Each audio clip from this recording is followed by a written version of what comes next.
We all know sport changes lives, but how can it change your life? This podcast is designed to help you answer that question. Sport is life. It teaches us the best life lessons, lessons that we can carry forward through our whole life and in every area of our life. Through this podcast, I'm going to share with you all that I've learned, striving to master my craft as a coach, all that I've learned as a husband, as a dad, as a PE teacher, as an active volunteer in my community club, as a manager and leader at Fox Sports, and as a performance coach to elite sports people, to business owners, to corporate leaders, and to other coaches. What I'm most looking forward to is to sharing stories from everyday people like you and from elite performers in their chosen sport, all of the lessons that they've learned and that they can pass on to you and you can apply to every area of your life. I'm Ian Hawkins, and this is Sport is Life. The purpose of sport as I see it is to see your vision become a reality, find your voice, create strong connections, and learn to trust your body. A few lessons that I think of when I look back over my life came from some key mentors that I had. One, my older brother, he was like my first coach, my first mentor. He was always lifting me up, always praising me, helping me believe in myself, playing in the backyard, experimenting with a whole lot of different sports and techniques. And he was always there cheering me on. He even became my coach in football one year. I can still vividly remember one moment where I could have scored the winning goal at the end of the game and tried to kick the leather off the ball and come up empty. And when I came off, I was already pretty disappointed. I was old enough to know that I'd probably cost my team victory.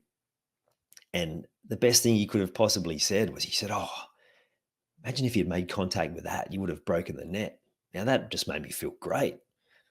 What happens mostly is that coaches want to point out all of the negative things like, "Oh, you should have done it this way and that way." And at that time, I was already feeling low enough. That wouldn't have helped at all. In fact, it would have made me feel worse. So it was such a great message.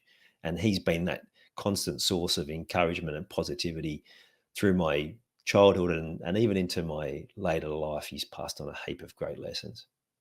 I think to my dad, he used to teach us to catch with 1 cent catches. So every time you took a catch, you'd get a cent. And every time you drop one, you'd lose a cent. He'd also offer ones that may be worth 10 cents and he'd throw them as hard as he could. And every now and then you'd catch those. And I just think about well, back then 1 cent was a bit worth a bit more than these days. But I took those skills of that mental determination to want to catch those catches. And also I was always a really handy fielder in all of the sports that I played, like cricket and baseball, able to have that hand-eye coordination. But I also think about my dad as a coach. He was a maths teacher.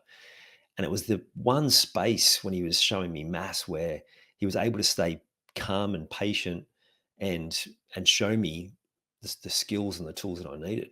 I was always pretty good at mental arithmetic in maths, so I could calculate those numbers really quickly. But once maths started getting into those more complex structures and equations, I struggled. But the reason why I was able to continue to excel is because I had a great coach. And it's that calm and patience to explain things that I've been able to take forward into my coaching, but also how I've been able to navigate elements of my sport, learning that calm and patience. I think of a coach that I had when I was 13 and 14.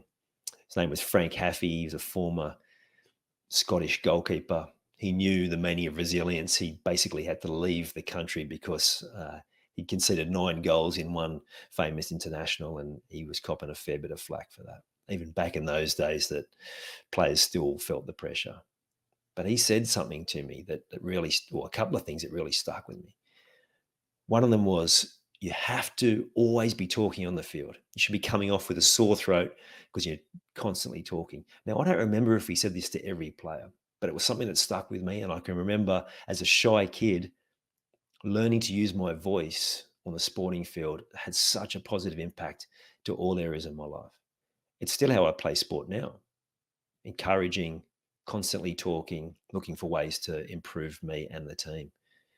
He also pulled me aside at the end of the last season that he's going to be coaching, and he's a close talker, and it's giving me goosebumps now, but at the time it was quite confronting. But he just said to me, "Ian, I want you to promise me you'll continue to play this sport. You've got a gift, and I want you to continue to play."